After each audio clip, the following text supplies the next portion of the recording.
Soccer situation.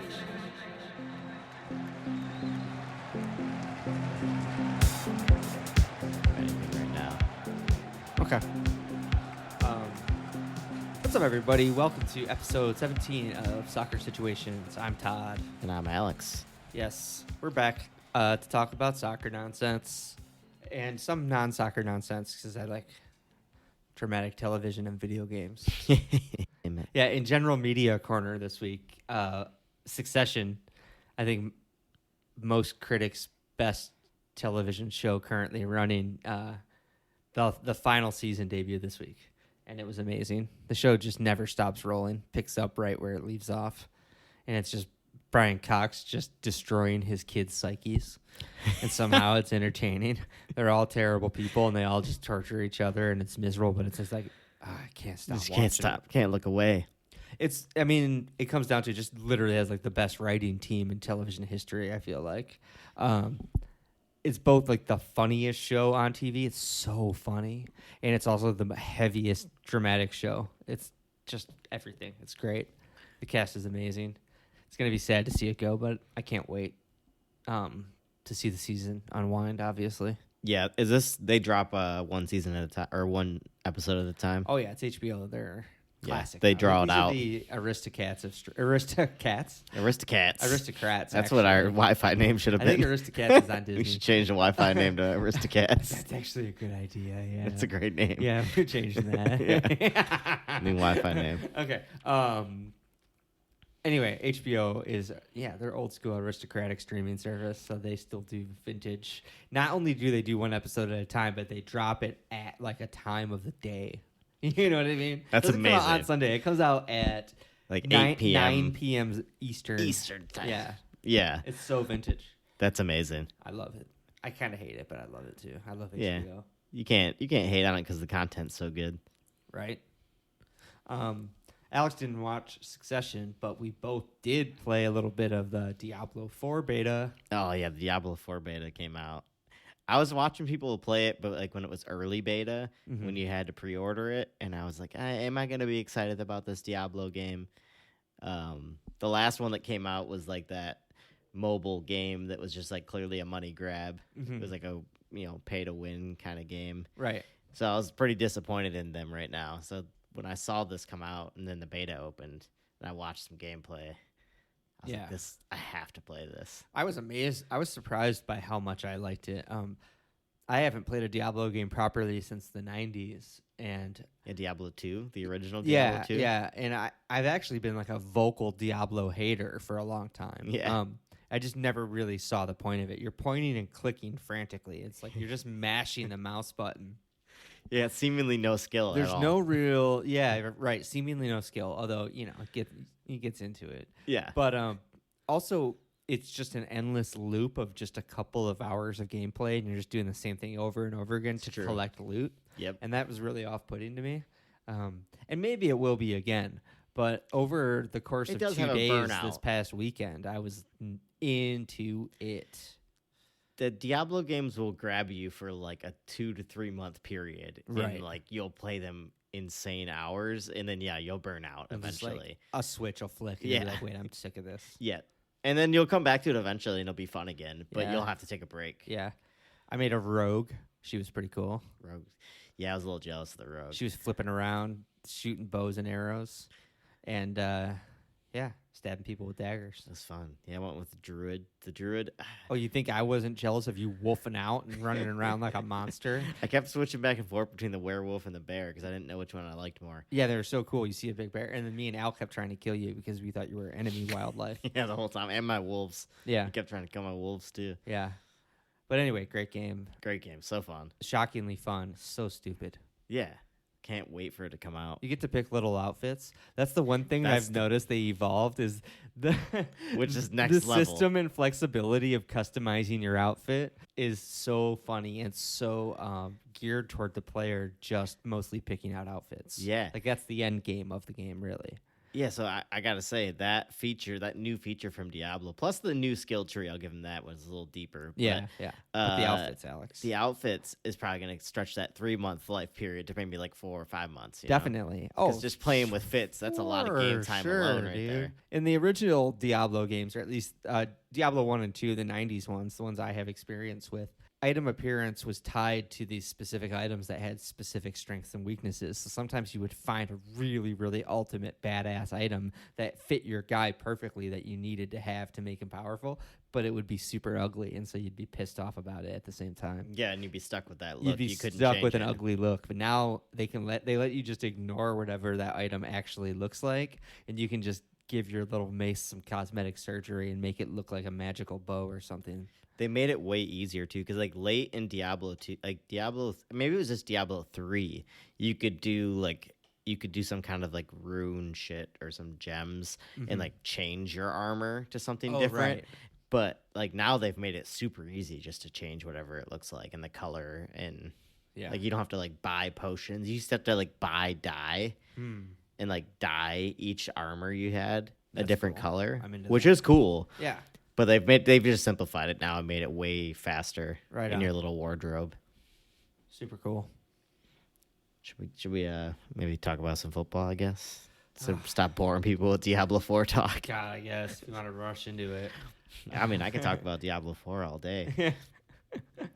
We had some drama outside of... Well, first of all, it was an international break, so I'm not going to act like I cared about any of these games, even though they were valid qualifying games and not friendlies as I first thought. Still find it hard to be interested in those. Don't care. I'm such a bandwagoner when it comes to international football because I don't respect or support the states at all. Yeah, me so really it comes down to which team... Yeah, like strikes my fancy in the lead up to in the tournament. Yeah, exactly. I would say in the couple of months leading up to a tournament, I start to get a feel for the personalities of the teams and be like, yeah, this is the one. Kind of back a horse at that point. But yeah, I feel the same way. In terms of these early qualifiers for a tournament, what is it, 2 years out, or is it next summer? 2024, I think, is Euros. Yeah, I don't care yet. Long story short. But anyway, we had some huge managerial dismissals in the week, starting with Julian Nagelsmann from Bayern Munich. This one kind of shook the football media world. People were surprised by it, is what I'm trying to say. Yeah, kind of out of nowhere if you were like looking at how they've been performing. Yeah, I think there's a certain sect of Bayern diehards that kind of trumpet this it's the most impossible job in the world kind of storyline. Yeah. Like it's really tough for managers to get respect there and yada, yada, yada. And I don't know much about the culture of Bayern Munich. Maybe it is. It seems like they're trying to trumpet their club up a little bit. I heard this explanation on Sky, and it seems to make a lot more sense, is that they saw a window to get Thomas Tuchel. They've wanted him a few times in the past when he's been unavailable. So they Nagelsmann had a few personal conflicts. That was enough to push him out when they saw they could get Tuchel. So they blew up. They made something out of nothing, really, just to kind of, push it a little further than it may have. This is all hearsay, but we're trying to be storytellers here. So yeah, that's what happened. Yeah. They exactly. They planted some evidence on Nagelsmann. Pushed him out the door. Well, we'll see. He's not going to struggle to find work, that's for sure. No. In fact, one Tottenham Hotspur have already reached out. Yeah, that's unfortunate for him. Yeah, we have another stacking to talk about, as a matter of fact, involving Tottenham Hotspur. Oh, yeah. They just got rid of their high-value, high-profile manager that just did not fit their club's value or cultures or philosophy whatsoever. Antonio Conte, we've been talking about it for weeks. He's finally gone. Yep, they finally mutually parted ways. Yeah, I said Nagelsmann's dismissal kind of shocked the world. Conte's dismissal shocked absolutely nobody. Yeah, everybody was just waiting till the day that they had finally announced it. Right. Few interesting points. One, they noted, as usual, that he left by mutual consent. Yeah. that made me laugh as, like, it has never been more true in this case. Yeah, they never both been more wanted to be mutual. So done with each other. Mutual hatred of each other. Right. That seems funny, but there is kind of an indicator that maybe it's true that some kind of relationship remains, because his assistant, Christian Stellini, is staying on to manage the club through the end of the season. Oh, interesting. Yeah, that is interesting, right? So that makes you wonder if, I don't know, if they just tempted him with a lot of money, or maybe there truly isn't bad blood between them. Maybe they just really decided it just wasn't a good fit. And this is kind of an olive branch for them to part ways. Yeah, You know? maybe. That interesting. I guess, we'll never know unless somebody leaks something Right? after it's all settled. Right? It's really funny to think about. It was such a branch in the multiverse. The moment when Southampton got that sketchy penalty at the end of that game. Yeah, right? And drew level, and that triggered the insane Antonio Conte rant that triggered this dismissal. Triggered all of this. Right? Yeah. It's such a funny snowball effect, the little things like that weird refereeing call. Yeah, like, how much longer would this have dragged out? Right. And the snowball's still rolling. Who knows what this could mean for the managerial market, you know? Yeah. All because of that one little iffy call penalty. It's very funny. I should shout out, because that's kind of what I'm talking about here, that Ringer football podcast, The Ripple Effect. What I just described is actually the concept of that podcast. Incidents that have widespread reverberations throughout the football world. As usual, The Ringer fucking kills it. I've only listened to a couple episodes of that podcast, but that's the concept of it. Sounds pretty cool. That's a brilliant concept. Right? That sounds very interesting. Right? So give that a listen, y'all. I'm not afraid to shout out rival podcasts because, I mean, I'm not even going to lie. I aspire to be what they do at The Ringer. Yeah, They're right. the fucking best. You know? Anyway. So, funny managerial changes. What else did I want to say about Conte? The managerial hunt. Yeah, it circles back to Nagelsmann's dismissal. Yep. Tottenham jumped immediately. Some other targets are reportedly Pochettino. Yep. You know? That was immediately before Romantic he even return. officially left. That was going around. Right. Brentford's Thomas Frank. Hopefully that doesn't happen. Luis Enrique. Go for the Interesting. exotic Spanish option. Interesting. Yeah. I could see them doing something like that. Mm-hmm. Oliver Glazer of Frankfurt, who I'm admittedly not too familiar with, but I know Frankfurt are killing it right now. Yeah, Right. that's interesting. Those are the main candidates at the moment. So, I mean, as big of a mess as Tottenham has been, and as managers have kind of dramatically left that club, it's still going to be appealing. It's in London. It's in a new stadium. They have a lot of money. exactly, yeah. It's still going to be tempting for somebody to try and make that work. Yeah, I saw another pundit, I can't remember who, say they have some of the best facilities you can parade a candidate through in the whole league. They have the most modern training and, Yeah, backroom they're the facilities. most recent of all the big clubs to upgrade all of their facilities. Well, Liverpool just did too. Supposedly Well, I mean- ours are pretty fantastic too. I heard But second rate, maybe. I gotta say, I think Tottenham's do look a little more grandiose than ours. I think Arsenal's are falling apart, so it's fine. You know who Liverpool based theirs on? Is we copied our training blueprint completely from Red Bull Salzburg, Oh, really? their academy. Yeah, Nice. It was considered revolutionary, and we essentially followed that blueprint. Yeah, but it's a little more low key than Tottenham's, I think. I mean, actually, I think Arsenal's training facility is probably fine. London Colney is supposed to be pretty nice, but I think our stadium is a bit falling apart. Tottenham Stadium it's absurd. Yeah. Yeah, that thing is ridiculous. It does literally look like a toilet, but in terms of facilities, it's got it all. Yeah, yeah. Including it has a fucking underground electric go-kart track now. In collab. That's Did we talk insane. about that already? We haven't. I don't think we mentioned that Tottenham yet. entered a collaboration with F1. They're building a go-kart track under the stadium. That's Which amazing. I have two angles on. One, the F1 fan nerd in me is like, oh my god, I want to drive. I want on to that. go there so bad. A electric go-kart track under a footy stadium, yes, please. And then the other half of me is I picture them telling Jurgen Klopp that, hey Jurgen, we're gonna build a go-kart track under Anfield and have an F1 fan experience. How furious he would be. And then I get smug about the whole thing. I'm like, yeah, fuck that shit. Yeah, this is right. a football club, okay?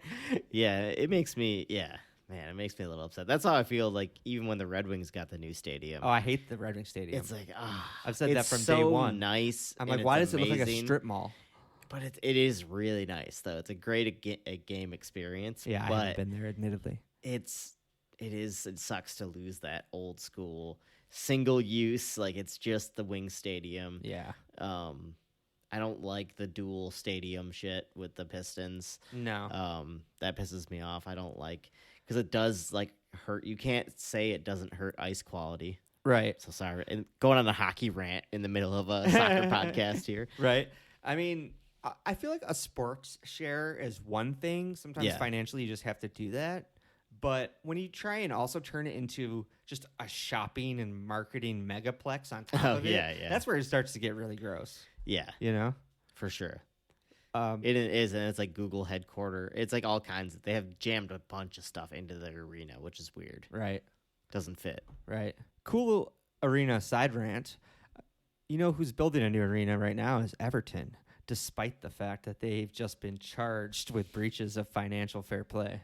How was that for a transition? Keep spending money. I mean, that's how threatening financial fair play is to anybody.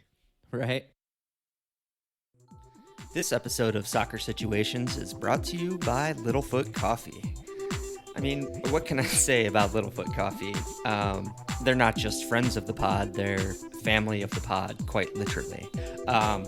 Alex started Littlefoot years ago after more than a decade of roasting experience, roasting coffee for some of the hottest, most fashionable, and most importantly, tasty specialty coffee roasters in America. My favorite thing about it is that it's just really high-grade coffee without a drop of pretense. You're not going to find a bunch of weird, savory notes that the roaster is passing off as intentional. It's just really sweet, comforting flavors that everybody wants in their coffee. And now, for a limited time only, you can get 15% off at littlefootcoffee.com. Promo code SITUATIONS. Once again, you can get 15% off at littlefootcoffee.com using the promo code SITUATIONS.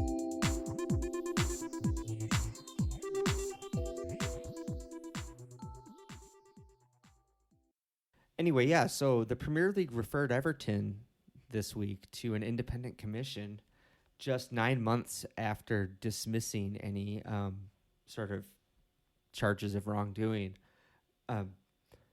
It's interesting because Everton are outright denying any malfeasance, but the books are public and they show losses over the past 3 years, which is how financial fair play works. Yes, it's your average over the previous 3 years. And in that time, Everton showed losses of $372 million.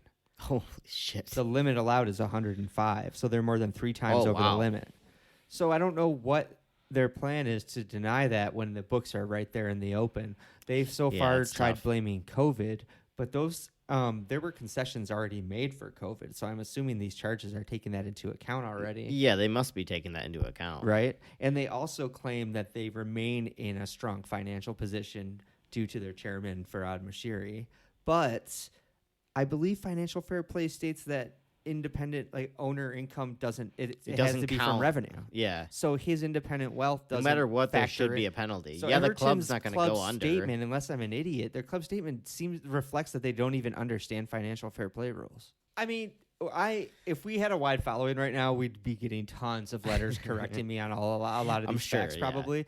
These are because I don't know every detail of financial fair play. Everything I've said is a fact that has been taken from a legit source, either like BBC, Guardian, or Telegraph. I can say that, and after that, I can't make any statements as to my understanding of the nuances of the financial fair play regulations. Would this be the first bigger club to actually face financial fair play charges, or actually punishment? Because I feel like charges have been thrown around, but somehow all these clubs keep getting out of it. Yeah, I would have to do research to document the history of that. Yeah, because I feel like it always looms over these clubs, but like you said, nothing ever seems to come of it. Yeah. Maybe a small fine at most. Yeah. You know? Funny note on the Everton case, it's kind of spiraling out of last season, Leeds and Burnley, both relegation rivals, actually requested that Everton be investigated. They suspected foul play. Oh, damn. Right? And last year, they were told that Everton were found to be compliant, and then this popped back up. So that's kind of interesting. That is very interesting. It's a little catty by them to narc, but also... Yeah, I mean, fair play, right? Fair play. Right. Oh, jeez. Anyway, Everton is a broke big team. Let's switch it and go to a rich tiny team. Little Wrexham, little Welsh Wrexham. Little rich Welsh Wrexham. Making lots of moves in the media this week. First of all, they signed Fat Ben Foster, who to be fair, I haven't seen in months, but the last time I saw him on television, he did not look ready for play. Yeah, I've seen him on his podcast, and I know he still does like a lot of like YouTube goalkeeping challenges and things. So I know he's not like completely out of shape, but like being retired to suddenly being thrown into playing. I mean, I know they're not at the highest level, but it's still going to be a physical game. Right. It'll be interesting to see how that goes. Yeah, I'm genuinely curious. And I guess this is why they do it, right? Yeah. Because now we're curious. And we're talking about it. The recurring theme right here, and to be fair, that's a great show. Welcome to Wrexham, and I love Ryan Reynolds and Rob McElhenney. I love both those guys. Great, I love it. But the horror and like kind of media, saccharine sweet media coverage of this story, while it's obviously a marketing scheme, is starting to gross me out just a little bit. It's pretty funny. I mean, it's definitely over the top. Earlier this week, I said they're like they're actually like the Manchester City of non-league football now with the kind of money they're spending. It's true. They have TikTok as their shirt sponsor. Do you think TikTok will sponsor any other non-league football teams? It's insane. Absolutely not. And of course, they have the revenue. I don't know what the deal entails, but they have TV revenue from a documentary already. Yeah, which has got to be a lot of money for them. Yeah, they're not going to be non-league for long. They're not really playing by non-league financial rules. Which, again, to be clear, I don't know anything about the financial fair play regulations of non-league football. Yeah, but I do know when they make it into the football pyramid, if they get promoted to League Two, they'll be subject to very strict financial fair play rules. So that'll change the game a little bit. So it'll be interesting to see how they start documenting their revenue. Yeah. If they can get enough draw or get enough money raised somehow to balance off having to, buy players constantly to build this team to go up through the leagues. Right. The other aspect of their gross marketing ploys right now is, and I'm going to let my bias show here. I've been actually very kind to Manchester United in the recent history on this podcast. And this week I was like, oh, these motherfucking Disney Football Club motherfuckers are back up to their old bullshit. And seeing the marketing for this game, this summer preseason fixture against Wrexham in California, I've seen like movie poster style Instagram posts calling it the Hollywood story of the summer and all this kind of nonsense. And it just makes my blood boil. It's so bad. I gotta hate Manchester United so much. It's so bad. I was just like, God, of course, if Wrexham needs a team that's going to whore along and plant some kind of Hollywood storyline over the summer, of course it's Manchester United. Yeah, it's going to be United. Who else is going to do that? Right? The only one that would be desperate enough other than them is probably Tottenham. All right. Sorry, y'all. That's my rant, my little vent over. I was just annoyed by that. Yeah, it's funny. I get it. Yeah, let's talk about upcoming games. Let's talk about some actual soccer situations. Yeah, interesting soccer situations coming up. The league comes back in a really big way. With Manchester City hosting Liverpool at bright and early on Saturday. My favorite kickoff time. Yep, always good. Liverpool enter, I'm going to call the most brutal week that any team is going to face this season. It's pretty bad. It's technically 8 days, but I'm calling it a week because fuck it, it's 8 days. Yeah. In these next 8 days, in this next week, plus a little bit, Liverpool face Manchester City, early kickoff. Then they go to Chelsea 3 days later. Yep. And then 5 days after that, they host Arsenal. Yep. It's fun. That's going to be fun. That's tough, dude. That's brutal. That's so brutal. Tough, dude. At least we're going to be well tenderized by the time Arsenal gets to us. Yeah, thank God. Right? Yeah. Yeah, I hope so. If I was going to pick points out of that race, I'm going to say we take 3 from Chelsea. Yeah, I think that's a fair shot. I think we walk 3 for 9 in that run. 3 for 9 in that run. Yeah. You know what? I'm going to say 4. We'll draw the City, too. I hope so. I really hope so. Yeah, we're going to take 4 from that run.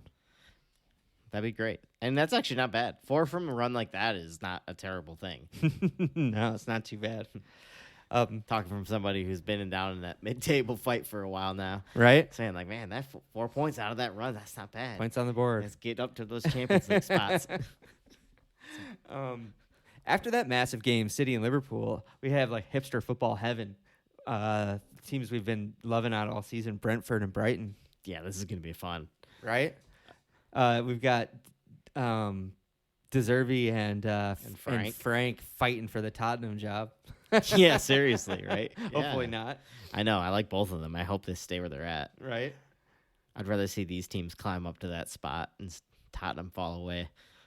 Do you have a prediction for that game?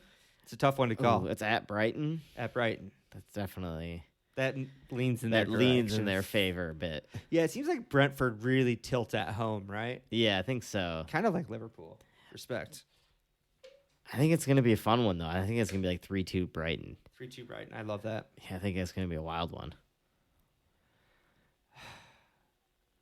That's great. What a good weekend of football. Just looking at these two games. Yeah, there's a couple more good games coming up too.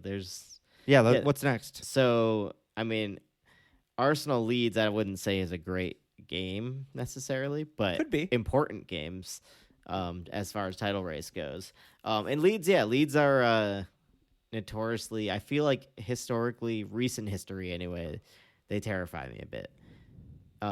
Yeah. And they can be deadly going forward. Yeah, if they're having their day, and I think they tend to be one of those teams that will play up to the opposition. Exactly. They yeah. love playing a big club. Yep. They've definitely blitzed us once or twice. So I could easily see this being like a game that Arsenal, if they want to win it, are gonna have to win it like 4-3 or something like that. Sure. It's just like an insane open game. We'll see though, because Arteta's whole focus has been about shutting things down. But Right. this could be a wild one. And then we have two more interesting ones coming up. We got Newcastle and United. So Newcastle and Man U. Whew. That's a pretty good game. Yeah, I'm actually really looking forward to that. Yeah, that'll be. So it's at Newcastle, so that's good. Yeah, I'm actually really gonna.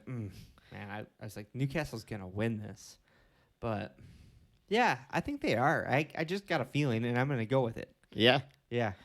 I would love it. I would love that. I mean, that would be perfect for you. I think that's better for you than like United win. Maybe that's what my Or- gut feeling was actually about. I didn't think about it, but subconsciously, my stomach was looking at the table. Yeah. So that would put them level on points with the United at 50. Interesting. But that doesn't push them or United any higher up. So it's a pretty good result for you, I guess, overall. I wonder if we might see a big Newcastle result.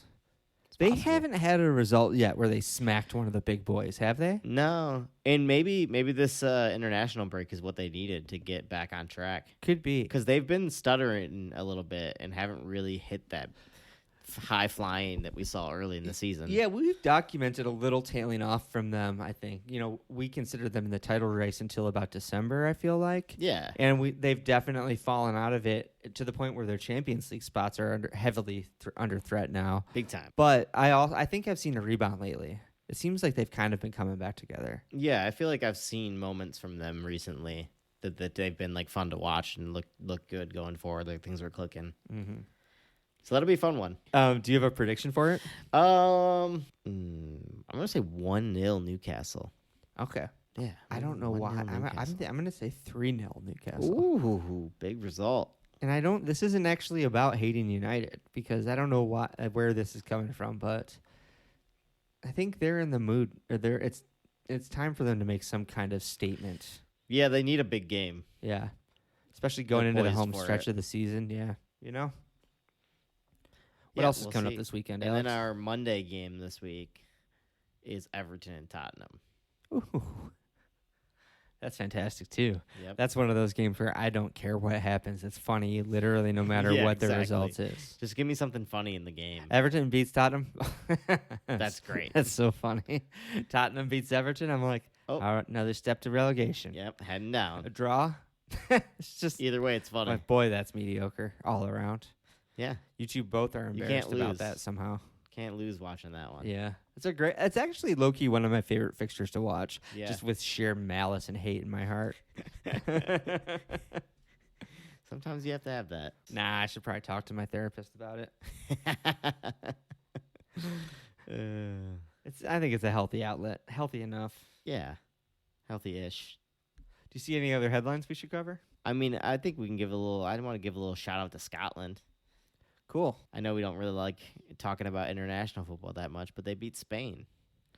And that is just impressive. I mean, Scott McTominay with a double. over Spain. Were they both assisted by Andy Robertson? I think he had one of the assists. It's funny because they noted his assist, but they didn't note the other assist. So it was probably some like random Scotsman that we don't know. Not the captain. Yeah. Not the captain and legend, Andy Robertson. Tierney apparently limped off at the 74th minute injured, so that's fantastic news. Wait a minute. Aren't you already missing a left back? Zinchenko? No, Zinchenko's back. Okay. He's back. Oh, it was Tomiyasu. Tomiyasu's out, yeah. Okay. But yeah, we're getting short back there, that's for sure. That's stressful. On both sides. Stressful, really. Alex. Right back and left back. You're going to be going into the home stretch of a title race playing center backs at fullback? Yeah, basically. Or playing wingers at fullback? Yep. Saka's going to have to go back and play fullback again. I mean, there's worse options out there. Yeah. Obviously, you don't want to blunt your attack like that, but... He was quite good at it, and he was still lethal as shit when he was coming from the fullback I was position going to say, anyway. it's well documented at this point that fullbacks can contribute to attack. Yeah. I just don't think it would be wise to put those kind of minutes on his legs, running up and down that pitch and defending. Right. Speaking of Saka, he scored that banger for England this week. Yeah, goal and an assist for England. Right. I just saw that it's noted that he will sign his new contract very soon. Supposedly that contract has been in place since February or something, right? Are you nervous about that at all? He hasn't signed it. No, apparently they keep saying the usual thing of like we're gonna just sign it at the end of the season. We don't want anything to distract from the season, so we're just gonna wait. Oh, okay. So yeah, I mean, all reports. It's been every like month now. This will pop up again, and people will report that it is a done deal. It's just waiting to be signed. Right. So yeah, I don't think there's anything to be read into that, but it does make you a little nervous. Definitely makes you think. You don't think United will swoop now that he's England's golden boy? No, I don't think he would go anywhere in England, honestly. Yeah, right now. I think he, the only way he'd be tempted if it was like Madrid or somebody come sniffing around. Something like that might tempt him, but I don't know if he wants to leave anytime soon. I feel like he does want to actually see what he can achieve at Arsenal before he moves, because he's a young boy. He could play like 3-4 more years and then go spend the whole second half of his prime anywhere he wants.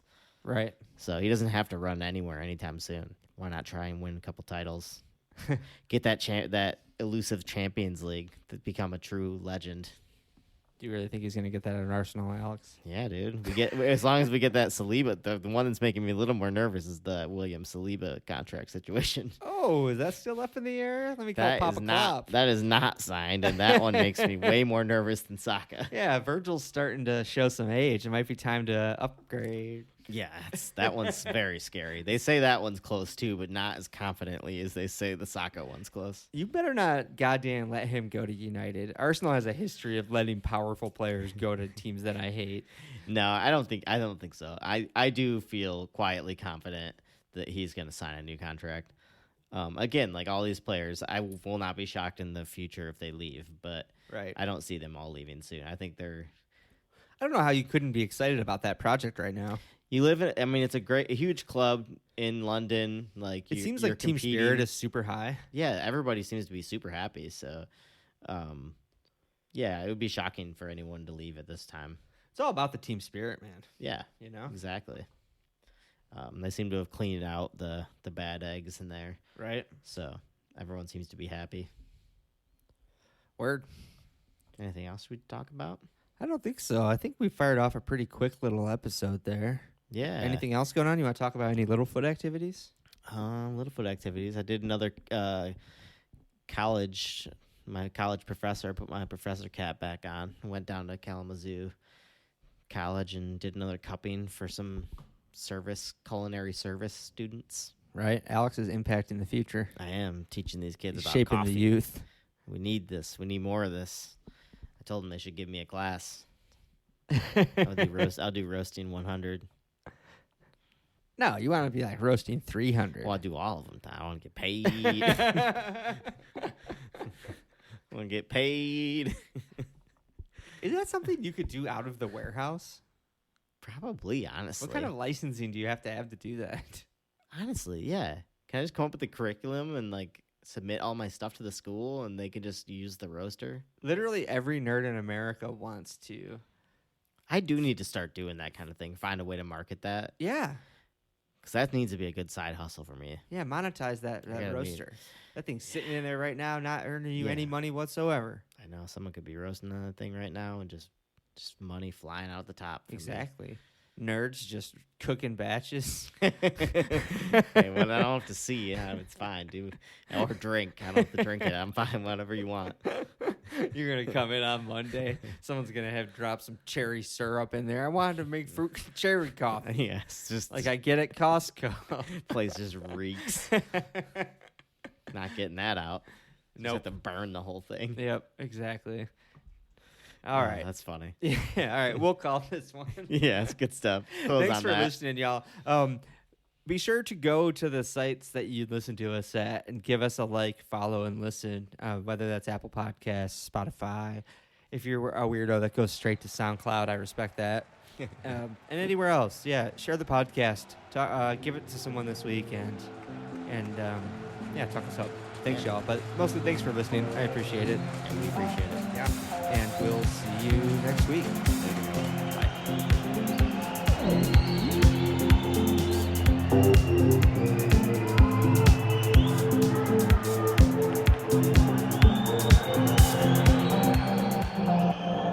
Soccer situation.